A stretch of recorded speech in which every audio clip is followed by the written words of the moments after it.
ಸಾಮಾನ್ಯವಾಗಿ ಸಮ್ಮರ್ ಬಂತು ಅಥವಾ ನಾವು ತುಂಬಾ ಬಿಸಿಲಲ್ಲಿ ಓಡಾಡ್ತಾ ಇದ್ದೀವಿ, ನಾವು ಹೊರಗಡೆ ಓಡಾಡುವಂಥ ಕೆಲಸ ಜಾಸ್ತಿ ಮಾಡ್ತಾ ಇದ್ದೀವಿ, ಅಥವಾ ಸ್ಪೋರ್ಟ್ಸ್ನಲ್ಲಿ ಇಂಟ್ರೆಸ್ಟ್ ಇದೆ, ಮಕ್ಕಳನ್ನ ಸ್ಪೋರ್ಟ್ಸಲ್ಲಿ ಆಟ ಆಡಕ್ಕೆ ಬಿಟ್ಟಿದ್ದೀವಿ, ತುಂಬ ಡಿಹೈಡ್ರೇಟ್ ಆಗ್ತಾರೆ, ಎಷ್ಟು ಅಂತ ಈ ಫಾರ್ಮ್ಯುಲೇಟೆಡ್ ಡ್ರಿಂಕ್ಸ್ನ ತಗೊಳ್ಳೋದು ಅಂತ ಯೋಚನೆ ಮಾಡೋರಿಗೆ ಮನೆಯಲ್ಲೇ ORS ಸೊಲ್ಯೂಷನ್ನ ಹೇಗೆ ಮಾಡೋದು ಅಂತ ಈ ವಿಡಿಯೋದಲ್ಲಿ ನಾವು ಹೇಳ್ಕೊಡ್ತೀವಿ. Very simple. ಇದು WHO ರೆಕಮೆಂಡೆಡ್ ಸೊಲ್ಯೂಷನ್. 1 ಲೀಟರ್ ಕುದ್ದಿರೋ ನೀರಿಗೆ, ಅಂದರೆ ಕಾದ್ ಆರಿರುವಂಥ 1 ಲೀಟರ್ ನೀರಿಗೆ 6 ಚಮಚ ಸಕ್ಕರೆ. ನೆನ್ಪಿಟ್ಕೊಳ್ಳಿ, ನೀರು ಕಾದ್ ಆರಿರಬೇಕು, ತಣ್ಣಗಾಗಿರ್ಬೇಕು. ಅದಕ್ಕೆ 6 ಚಮಚ ಸಕ್ಕರೆ ಹಾಕಬೇಕು, ಅರ್ಧ ಚಮಚದಷ್ಟು ಉಪ್ಪು ಹಾಕಬೇಕು.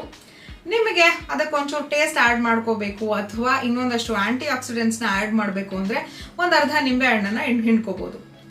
ಈ ಸಕ್ಕರೆ, ಉಪ್ಪು, ನಿಂಬೆ ಹಣ್ಣು ಎಲ್ಲ ಕ್ಲೀನಾಗಿ ಮಿಶ್ರಣ ಆಯಿತು ಅಂದರೆ ನಿಮ್ಮ ಮನೆಯಲ್ಲೇ home made ORS solution ready ಆಗುತ್ತೆ.